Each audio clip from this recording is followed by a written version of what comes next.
Well,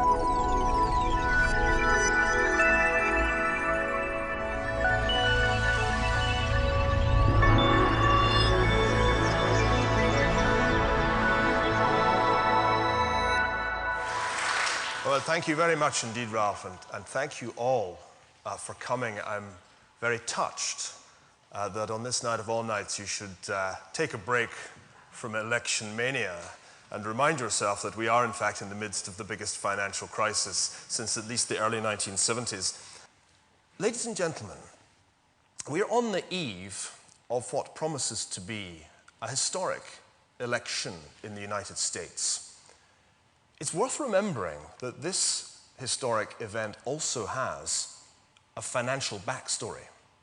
I think it's fair to say that if it hadn't been for the credit crunch, the two candidates would almost certainly be neck and neck at this point. In fact, when I look at the margin of lead that's been established by Barack Obama, I wonder if, absent the credit crunch, he might not be lagging behind John McCain. It's also worth reflecting on the fact that if, as the polls suggest, Barack Obama wins the presidency, he will be more constrained by financial problems than any president since Franklin Roosevelt. There is going to be an extraordinary contest between his inspirational rhetoric, the ambition, and indeed the campaign promises that we've heard over the past year or more, and the harsh reality of what the international bond market is going to be prepared to finance. $2.8 trillion.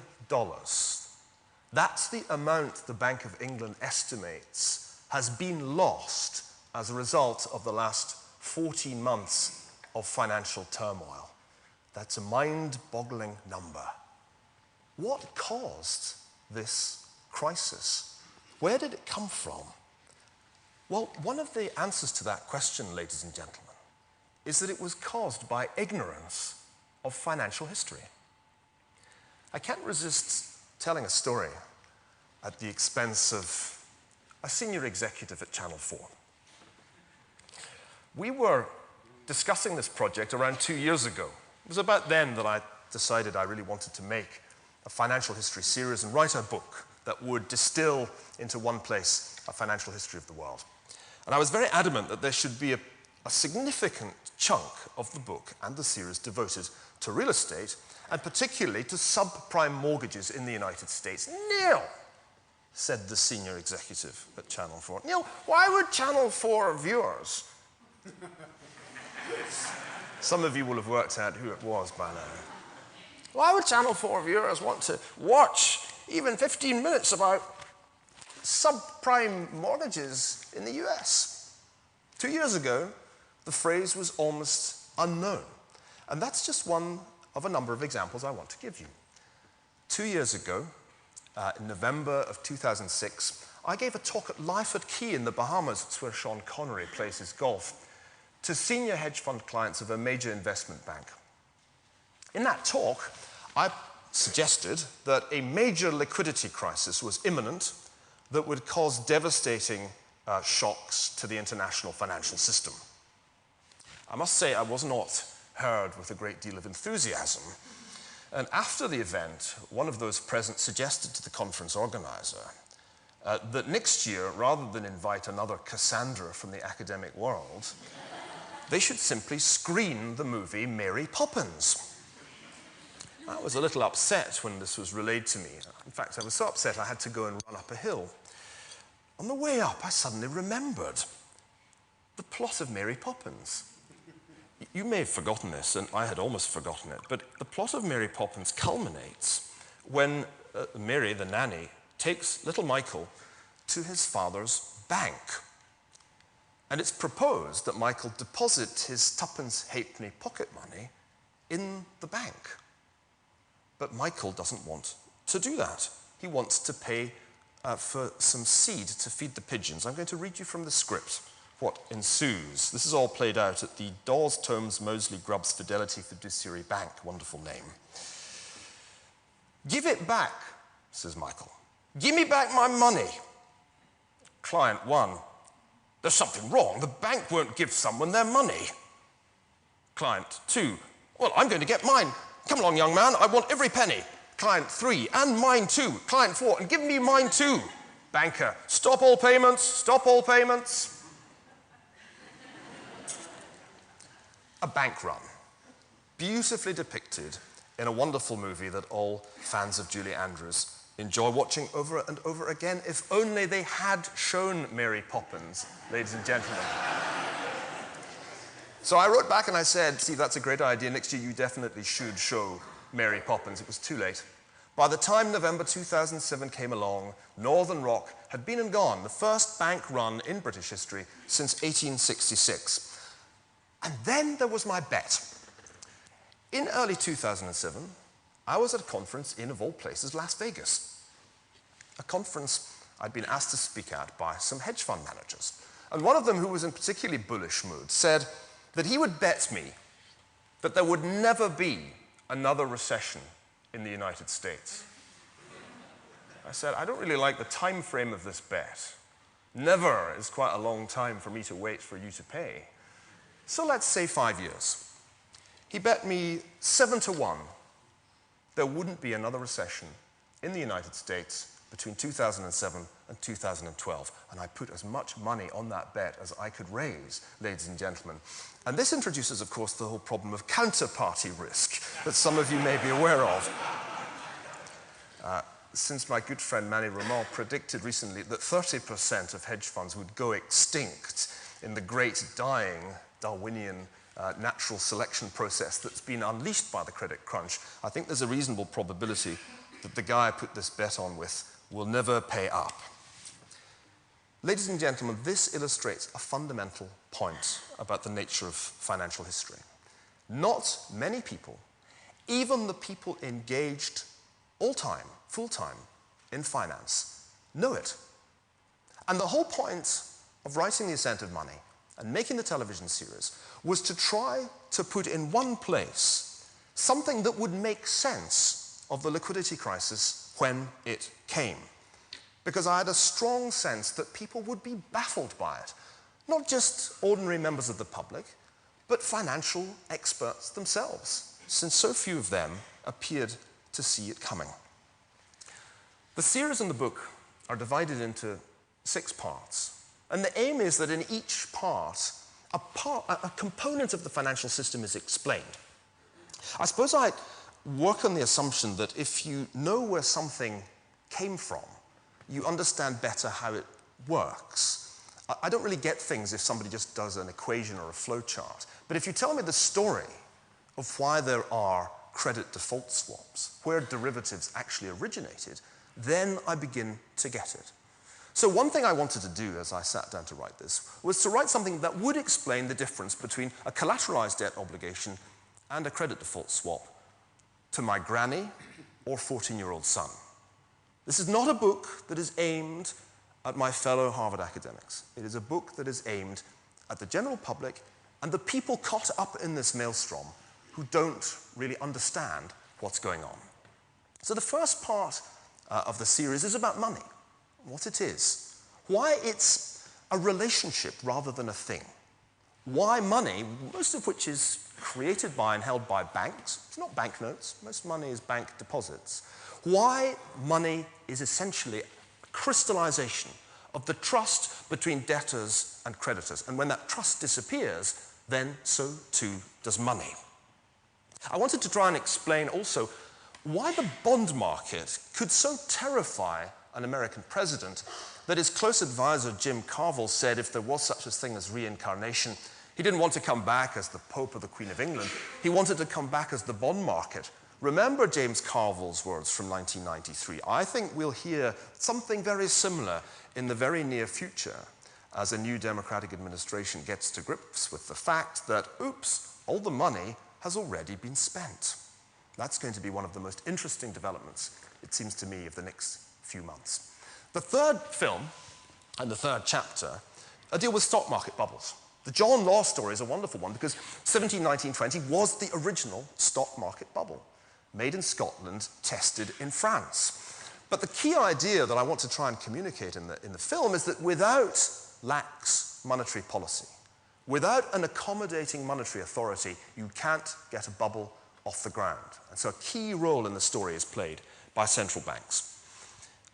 I did something very reckless, and that was to make a film about insurance. It doesn't exactly set the pulse racing, does it, as a subject? And yet, insurance is as crucial a part of the financial system as the stock market or the bond market or banks. And I wanted to try and show why insurance companies are like casinos, and why when you pay your annual premium, you're acting not very differently from the people who put money into slot machines at Vegas. Small, regular payments in, and a vague hope of a big payment out. Insurance was invented in Scotland. You'll see that there's a certain self-referential quality to this series. We all remember the Scottish widow. It was Roger Moore's daughter, did you know that? The original Scottish widows, or Scottish ministers' widows' pension fund was created in the 1740s in the thick of the Jacobite uprising by two rather bibulous Edinburgh clergymen. That is another of the wonderful stories that it's possible to tell in these two great media. You can tell it on screen, but you can also tell it on the page. But I know that you all, since the majority of you are English, love nothing more, of all the financial markets I could talk about, nothing more than the property market. That is the one subject about which everybody in this country is an expert. It's an extraordinary thing. I don't know whether this comes from playing Monopoly as a child. I speculate that it is. In fact, we went to explore the history of Monopoly, which originated in Atlantic City, of all places. There's a place you wouldn't want to have a long-term real estate investment in. And we tried to explain why it is that people, particularly in the English-speaking world, are obsessed with real estate. Where did this come from? This notion that you should, at all costs, borrow as much money as the world will lend you and invest it in one highly illiquid asset called a house. We tried to show that the property-owning democracy was in many ways an invention of the New Deal, a product of the 1930s, and only later spread to this country, really decisively in the 1980s. And the great insight was that if you could get people to buy their own homes, they might become politically just a little bit more conservative. Politically, it makes enormous sense. That's why the Bush administration pushed so hard to increase even further the proportion of American households that owned their own homes. Standards were deliberately driven down so that more and more subprime households could afford to buy homes with borrowed money. But it is really a very questionable proposition that everybody, or at least the majority of households, should be committed to this one-way, totally unhedged bet on a highly illiquid asset, which turns out to go down in price as well as up. Gosh, what a surprise, what a revelation. Finally, Chapter 6, Film 6, deals with Chimerica, which Ralph already mentioned, and which inspired the name of our production company. Chimerica is something very simple. It's one country, one economy, formed by the fusion of China and America. Just 13% of the world's land surface, but about a third of humanity, about half of world economic output, and nearly 2/3 of economic growth in the last 7 years. Understand Chimerica, and you understand globalization. And to me, one of the most exciting things we did when we made the series was to go to the heart of Chimerica, to Chongqing, 1,000 miles up the Yangtze River, to see exactly what it is that causes Chinese savings to end up being invested in American securities. That's the transaction that is at the heart of the story of the financial crisis. Because without those loans, without the transfer of Asian savings to finance the US current account deficit, ladies and gentlemen, the great age of leverage that we've just lived through simply wouldn't have happened. The age of leverage is a phrase I'm becoming very fond of. Household debt in this country, as a proportion of disposable income, went from 100% 20 years ago to 180%. We're actually far more highly geared in the United Kingdom than the Americans are, and they think that they've got problems. We're living through the end of that age of leverage. And I can't honestly think of a better way of understanding the phenomenon than to read the book or watch the series. Now, one final point. Quite a few people have asked me, and I thought I'd confront the issue head on, if I should have called the book The Descent of Money. Now, The Descent of Money would have been a wonderful title for a book that described the last 14 months, but it didn't really strike me as a brilliant idea for a book that covers 4,000 years of financial history. Of course, the allusion to Jacob Bronowski's wonderful 13-part series, you know, they used to make 13-part series back in the 70s. The Ascent of Man was intended to be ironic. Bronowski was talking about the contribution of science to civilization. And at some level, the contribution of finance seems comparatively prosaic. And yet, that contribution seems to me just as profound in its implications, even if somewhat less intellectually noble. The problem with The Ascent of Money, and this is the central argument of the book, is that although it is a story of upwards and onwards, it is a story of progress. It's an erratic progress. It's like a sawtooth. Up, down, up, down.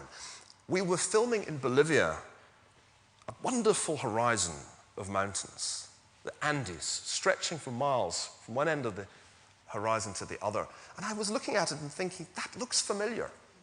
Where have I seen that before? Oh, yes. It's the stock market. And this was one of those eureka moments. There's a geological quality to financial history. There are peaks, sublime peaks, but there are also precipitous cliffs. And we just have to hope we're not falling off one of those now. When you are sliding down the precipice, it can feel a lot like the financial system is fundamentally defective. There can be wild calls for nationalization, regulation. The Western system of finance, ladies and gentlemen, which originated in Renaissance Italy and slowly spread around the world until the time of Chimerica, with its extraordinary combination of banks and bonds, stocks, insurance, mortgage finance, is, I admit it, the worst form of financial system, apart from all the others that have been tried from time to time, as Winston Churchill famously said of democracy. The key point, and I think this is the central argument of The Ascent of Money, is that the financial system, creative though it is inherently prone to booms and busts for three reasons. One, our own psychology. Two, the inherent uncertainty of the future. And three, the evolutionary character of the process. The fact that natural selection operates in financial markets as surely as in natural history. So, on that note, reconciling you, I hope, in some measure to the Darwinian shocks we're in for, I would say to you, the age of leverage is over. And I'm particularly happy to say this to the member of the audience who's just joined us. Susan, the age of leverage is over. So eat, drink, and be merry, for tomorrow we deleverage. Thank you very much indeed.